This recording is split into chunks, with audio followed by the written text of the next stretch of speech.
Ações da WEG, o que está acontecendo? O resultado do segundo trimestre mostrou um crescimento, mais uma compressão de margens. Hoje eu vou fazer essa análise, mas antes de começar, dá um like. Se você não é inscrito, inscreva-se, ative as notificações e se você é inscrito, cheque se de fato está, porque o YouTube tem retirado a inscrição de muita gente aqui no meu canal. E comentem, vocês investem nas ações da WEG? Eu vou sortear uma caneca do canal e um livro Investidor Inteligente. Para participar, basta comentar. O resultado sai na próxima terça-feira, às 9h30 da noite, no meu Instagram, nos Stories. Então aproveite para me seguir lá também, pessoal. E vamos lá, vamos falar da WEG hoje, uma das ações queridinhas do investidor, pessoa física. Eles soltaram ontem o resultado do segundo tri.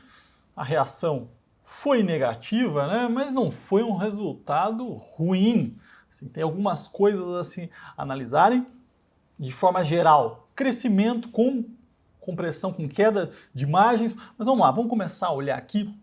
Peguei a WEG, né, contra o Ibovespa do início do ano para cá. WEG caindo 18,8, o índice caindo 5,8. Então, WEG apanhando, né? Então, os resultados aqui vêm pressionando as ações da WEG. Quando a gente pega um período um pouco maior, né? Tô pegando aqui um ano, WEG quase 25, Ibovespa 22, aí as coisas estão bem próximas. Mas vamos lá, vamos começar a olhar para os números aqui. E essa primeira tabela aqui com um resumo geral do que aconteceu. O que a gente vê? Receita líquida, né, em relação ao mesmo período do ano passado, pegando o segundo TRI aqui, 25% de crescimento, né, saiu dos 5,7 para os 7,1 bilhões de reais. Nos 6 meses crescendo 29,5%, ou seja, continua crescendo um pouquinho, desacelerando um pouco, mas quando a gente olha para o lucro, né, o lucro caiu 19,5% e o EBITDA, né, 9,8%. Então, um crescimento, porém com queda de rentabilidade. Isso explica de alguma forma, né, a reação do mercado, que a gente tem visto aí, né, quedas, mas vamos ver todos os dados aqui desse resultado. E pessoal, como de costume, eu deixo todos esses dados aqui no meu canal do Telegram, tá? Então, essas tabelas já postei lá. Se você não faz parte, entra, acompanha o vídeo com os dados todos. O que a gente consegue ver aqui, né? Então, relação mercado interno e mercado externo. A gente viu aí o mercado interno crescendo no primeiro tri, né, e se mantendo em função do dólar, né? A gente viu o dólar cedendo e aqui a gente tem uma estabilização do nosso mercado. Então, 51,49. E quando a gente olha para fora, né? Então, 50% da receita vem do mercado externo. Como é que está concentrado isso, dado que a gente está falando, né, no mundo tem uma redução no crescimento, uma desaceleração, uma recessão nos Estados Unidos.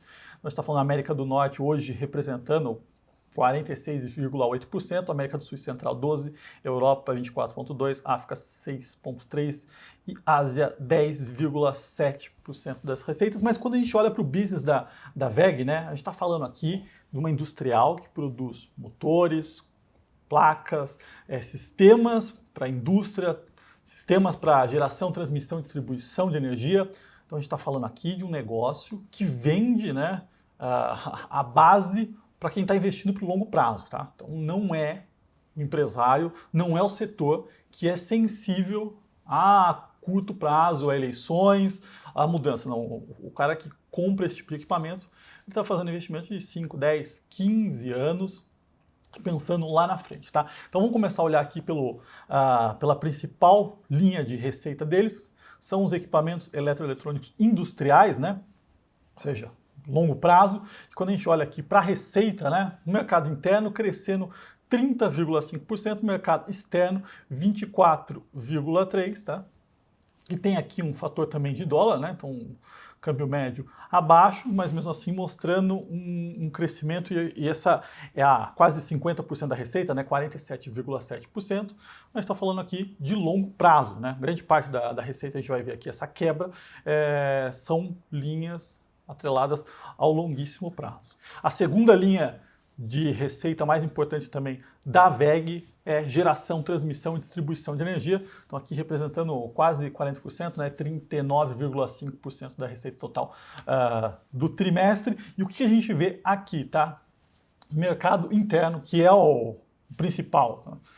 Crescimento forte, 67%, 67,3%. bem bom, né?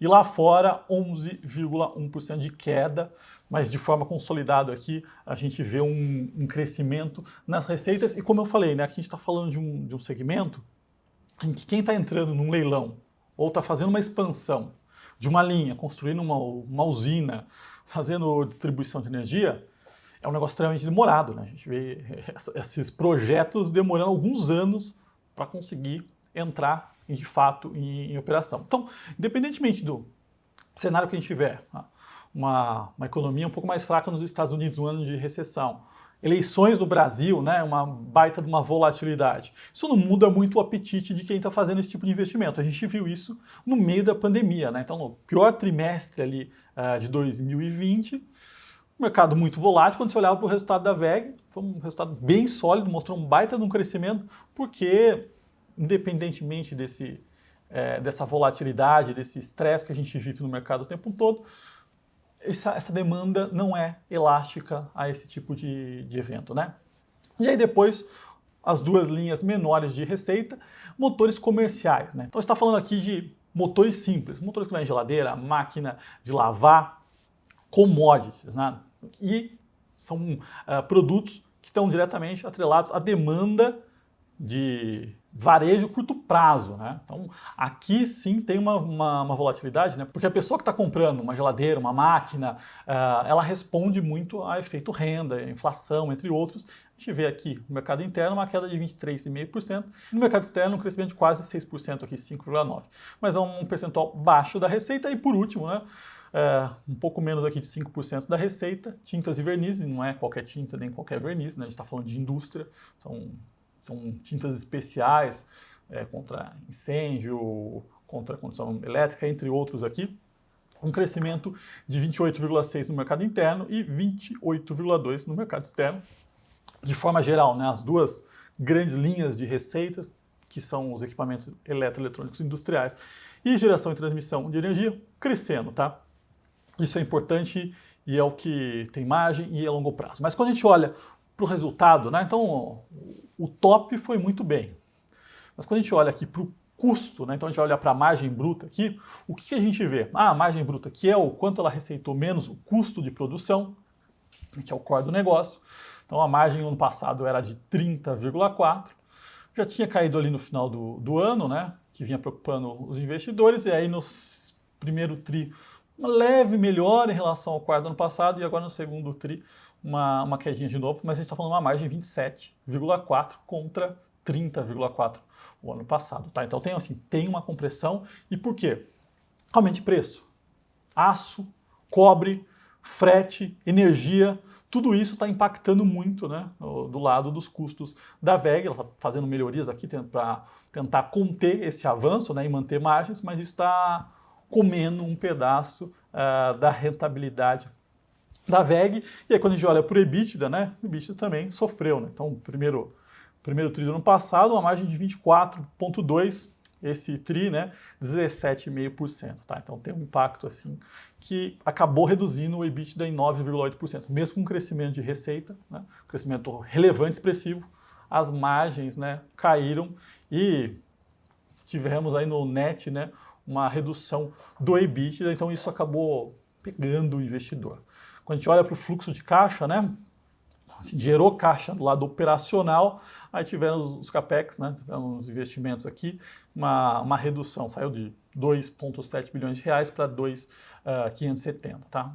Uma leve redução aqui no fluxo de caixa, mas, né, o operacional conseguiu gerar. Pessoal, eu vou aproveitar também para deixar um relatório da VEG que a Levante fez, está exclusivo, falando tudo que eu estou falando aqui, entre outras coisas, o link está aqui embaixo. Tá bom, então assim, na minha visão, é um resultado um pouco mais duro, como vinha já se demonstrando desde o final do ano passado, mas continua crescendo, é uma empresa rentável, está fazendo as melhorias para segurar a margem, mas o momento do mercado é um pouco mais duro, né? A visão está crescendo, mas está tendo uma redução das margens, tá? Então, assim, atento, mas quando você olha para o nível de valuation da empresa, tá? Então a empresa está valendo 109 bi, tem um caixa líquido de 265 milhões, projetando aqui um EBITDA de 5,1 bilhões, Então entregou 2,5, estou colocando aqui bem um EBITDA um pouco mais duro para fazer essa sensibilidade. A gente vê aqui que a empresa está sendo negociada a 21 vezes EV/EBITDA. Tá? Então assim, para a indústria, quando você comprar para a indústria, ela é cara, mas ela sempre foi negociada com prêmio em relação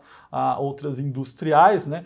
Em alguns momentos chegou a ser negociada a 60, 80 vezes EV/EBITDA, aí era demais, né? Quase como uma empresa de growth, só que ela é uma indústria. Nesse nível, acho que está muito próximo aqui do múltiplo fair, mas é uma empresa redondinha, muito bem gerida, um setor extremamente estratégico, né? Então eu gosto bastante da WEG. Talvez não seja a empresa que vai mais andar no curto prazo, mas pensando no longo prazo, é um ativo estratégico, tá, pessoal? Então são todos esses pontos aqui que eu queria passar para vocês. Como falei, tem sorteio de caneca e de livro, né? Comentem e confiram lá no meu Instagram. Tem relatório da Levante, todos esses gráficos, tabelas estão no meu Telegram também. E se você gostou do vídeo, dá um like, se inscreva no canal e até a próxima.